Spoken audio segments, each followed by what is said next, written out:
Hello, good morning students.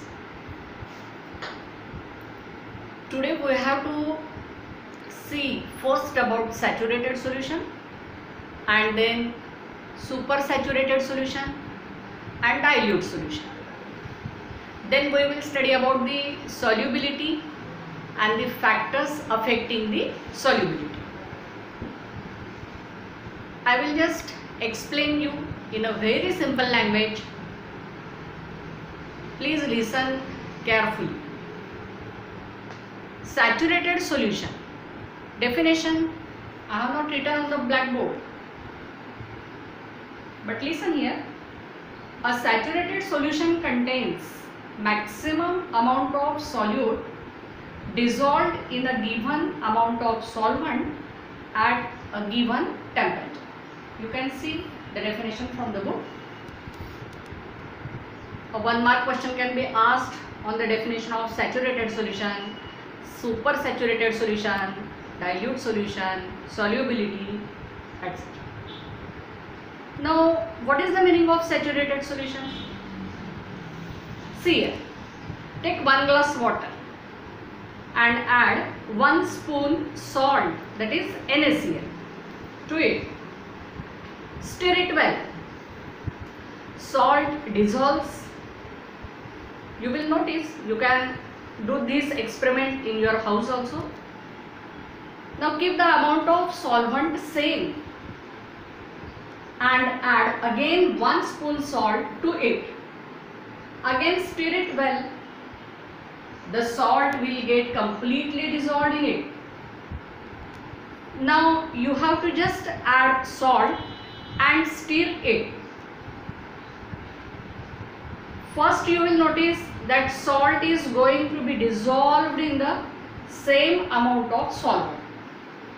But a time comes when the salt will not dissolve in that solution in the glass and it remains as it is in an undissolved state at the bottom of the glass.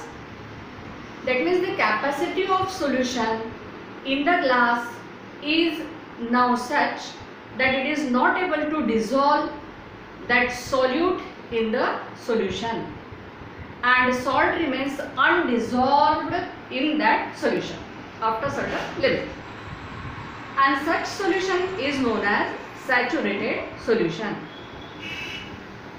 Limit of that particular solution to dissolve the solid salt in it is over and solid remains as solid in the solution. So this is about the saturated solution. Now the supersaturated solution. It is defined as a solution containing greater than the equilibrium amount of solute is known as supersaturated solution. Now equilibrium condition in the solution means, what is the meaning of equilibrium condition in solution? So once you dissolve any solute into the solvent to form a solution, solute gets dissolved to form solution. At the same time, the solute gets crystallized as well in some proportion also. The dissolution process and the crystallization process is going on side by side. But at the initial moment, the rate of dissolution is more than the rate of crystallization. Now conversion of solid particles into solution. And you have already learned about crystallization in crystallization of copper sulfate in 11th standard also. Initially dissolution rate is more, therefore more and more salt gets dissolved, and one time will come in this reversible reaction where a rate of dissolution and rate of crystallization becomes equal. That means the rate of solute to dissolve in the solution and the rate of crystallization, that is a rate at which the solution crystallizes the solute, becomes equal.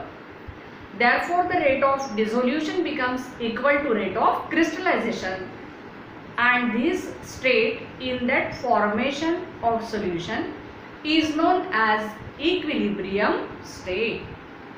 So at that state or at that time, whatever may be the greater amount of solid is there is known as supersaturated solution.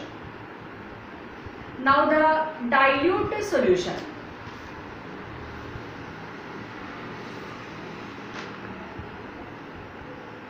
I have written on the blackboard dilute solution, capacity of a solution to dissolve solute.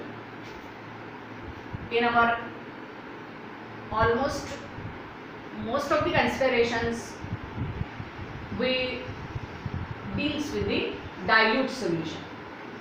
So next is solubility. It is an amount of solute per unit volume of saturated solution at a specific temperature. We have already studied about solubility. It is expressed in the concentration unit, that is mole per liter.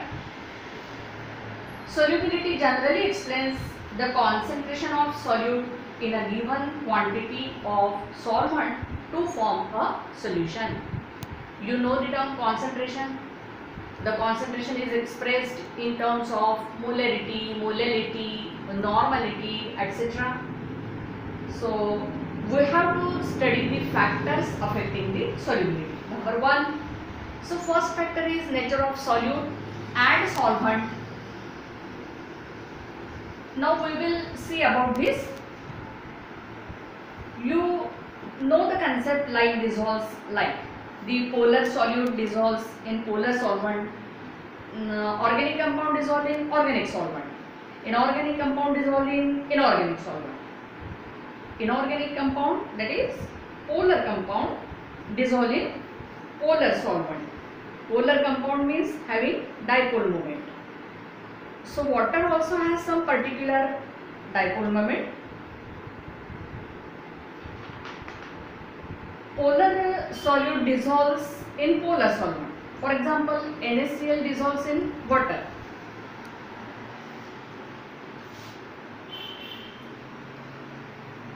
Non-polar solute dissolves in non-polar, that is organic compound dissolves in organic solvent.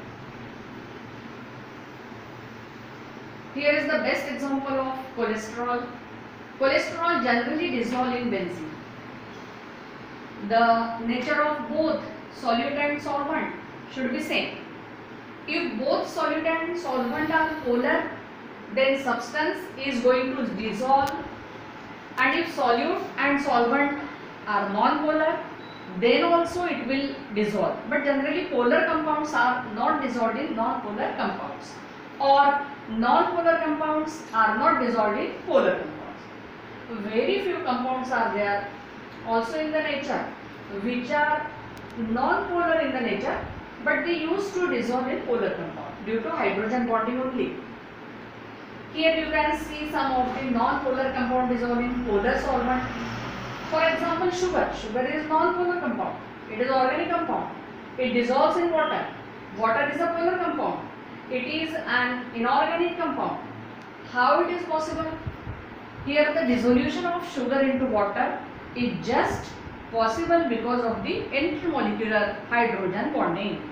Once the hydrogen bonding is formed, there is a solubility of organic solute into the organic solvent. Thus, organic solute is dissolved in inorganic solvent just because of hydrogen bonding. Alcohol is organic compound and water is inorganic compound. Now, when the liquid dissolves in liquid type, alcohol is easily soluble in water because ROH, alcohol forms hydrogen bonding with HOH, water. So next, number 2 is effect of temperature on solubility. Generally, solubility of solid in liquid increases with increase in temperature. However, solubility of gases in water decreases with increase in temperature. For example, benzoic acid. It is a solid material where it is dissolved in water at room temperature. it is not dissolved in water. It is not going to dissolve in water. But if you heat the mixture, definitely benzoic acid will dissolve in water. That means at higher temperature, benzoic acid will dissolve in water. But at room temperature, benzoic acid will not dissolve in water. Number 3. Okay, I will first tell you about the benzoic acid. However, the solubility of gas in water decreases with increase of temperature. When you heat water, you will observe that bubbles are coming out from water. As temperature generally increases towards boiling point, you will find that bubbles are coming out from the bottom of the vessels and it goes into the atmosphere. Now what are these bubbles? Actually the dissolved oxygen or CO2 into water, it comes out of water and it goes into atmosphere, so that dissolved form of gas will come out from the water when we raise the temperature. Now the third factor is effect of pressure on solubility. Pressure has no effect on the solubility of solids and liquids as they are incompressible. However, pressure affects the solubility of gas in liquid because gases are highly compressible. Quantitative relationship between solubility of gas in liquid and pressure is given by Henry's law. So our next point is Henry's law. We have just completed the 3 factors which affects the solubility, that means nature of solute and solvent, effect of temperature on solubility and effect of pressure on solubility. Now next is Henry's law. So the Henry's law states that the solubility of a gas in liquid is directly proportional to the pressure of the gas over the solution. See here, I have written on the blackboard Henry's law at the bottom of the blackboard. So S is directly proportional to P. Solubility of a gas in liquid is directly proportional to the pressure of the gas over the solution. Now see at the top portion of the blackboard, S is directly proportional to P, therefore S is equal to K into P, where S is equal to solubility of the gas in mole per liter, P is equal to pressure of the gas over the solution represented in bar, K is equal to proportionality constant or Henry's law constant, and lastly the unit of K is equal to mole per liter per bar. So you can see this from the book. I have also given on the blackboards also. So there is a 1 mark question on the Henry's law. You have to write the statement and its mathematical expression, that is S is directly proportional to P or S is equal to K into P. Sometimes question may ask on the unit of K is equal to mole per liter per bar. Okay, so you have to study about the Henry's law. It gives the relationship between quantitative relationship between solubility of gas in liquid, and pressure. So Henry's law is okay.